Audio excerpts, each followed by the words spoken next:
जी मैं इस वक्त मौजूद हूँ बेनज़ीर इनकम सपोर्ट प्रोग्राम के हेड क्वार्टर में, जहाँ पर मेरे साथ director of Benazir income support programme Naveed Akbar sahab मौजूद हैं। सर पहले तो आपका बहुत शुक्रिया अपना वक्त देने के लिए। सर मुझे बताइएगा कि ऐसी गैर शादीशुदा उम्र रसीदा ख़वातीन जो कि गुर्बत की लकीर के नीचे ज़िंदगी गुजार रही हैं, लेकिन वो बेनज़ीर इनकम सपोर्ट प्रोग्राम से पैसे लेने की अहल नहीं हैं, इनकी क्या वजह है? देखिए जी, बुनियादी तौर पर जो बेनज़ीर इनकम सपोर्ट प्रोग्राम है वो ख़ानदान की सतह पर जो है वो माली मावनत फ़राहम करता है।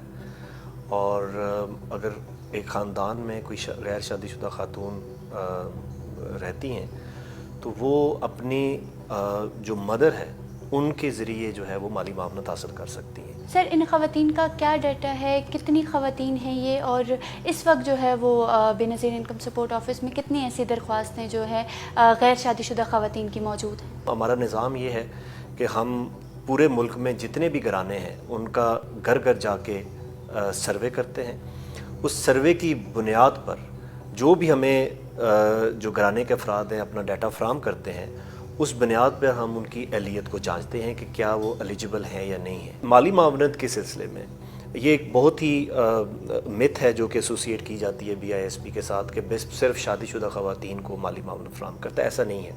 हम घराने को माली मावनत देते हैं और उस घराने में जो खातून खाना है उसको माली मावनत फराहम करते हैं। हमारे डाटाबेस में इस वक्त कोई हाउस होल्ड ऐसा नहीं है जिसमें सिर्फ एक गैर शादीशुदा खातून जो है वो रिसाइड कर रही हो।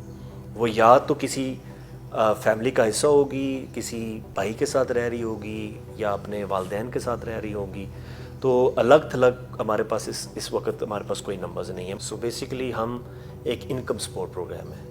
हमने कभी भी एज एन ऑर्गेनाइजेशन ये क्लेम नहीं किया कि हम गुर्बत का ख़ात्मा करेंगे। हम एक पॉलिसी मुरतब कर रहे हैं। जिस तरह भी हमने ये किया है कि जो ख़वातीन ओल्ड एज में रहती हैं, ओल्ड एज होम में रहती हैं बिकॉज़ वो किसी ख़ानदान का हिस्सा नहीं होती, उनका हमने एक स्पेशल अभी इक़दाम लिया है कि हम उनका जाके ओल्ड एज होम में जाके सर्वे करेंगे और उनको अपने प्रोग्राम का हिस्सा बनाएंगे। बहुत जल्द आप देखेंगी कि ये जो गैर शादीशुदा ख़वातीन हैं इनको भी हम प्रोग्राम में हिस्सा बनाएंगे।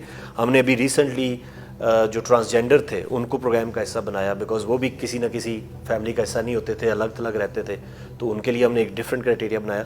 तो अब इंशाल्लाह हमारी कोशिश है कि इन ख़वातीन को भी प्रोग्राम का हिस्सा बनाएं। माजी में बेनज़ीर इनकम सपोर्ट प्रोग्राम के हवाले से बहुत सारी ऐसी शिकायत आई थी कि बहुत से ऐसे जो लोग हैं वो इस प्रोग्राम से मुस्तफ़ीद हो रहे थे, बहुत सारे ऐसे सरकारी मुलाजिम भी उसमें इंक्लूडेड थे जो कि मुस्तहिक नहीं थे। तो आपको क्या लगता है कि अब बेनज़ीर इनकम सपोर्ट जो है वो इतना शफाफ तरीके से उस तरीके से काम कर रही है कि इसमें अब वो लोग मुस्तफ़ीद हो रहे हैं जो कि मुस्तहिक हैं? हम 90 लाख ख़ानदानों की माली मावनत कर रहे हैं और हमने तकरीबन हमारे पास इस वक्त कोई 35 मिलियन हाउस होल्ड्स का डाटा है हमारे पास। ऑब्वियसली सिस्टम में इतना मतलब डिज़ाइन में प्रॉब्लम्स आते हैं कि कुछ लोग एडवांटेज उठा दें। जिस हद तक सरकारी मुलाजमत की बात है, हमारा उस वक्त जब 2011 में हमने सर्वे किया तो हमारा कोई क्राइटेरिया ऐसा नहीं था कि हम सरकारी मुलाजम जो है इस प्रोग्राम से बेनिफिट नहीं ले सकता। 2019 में एक पॉलिसी इंट्रोड्यूस कराई गई जिसमें ये कदगन लगाई गई कि अब सरकारी मुलाजम इस प्रोग्राम से बेनिफिट नहीं ले सकता। अब हम निज़ाम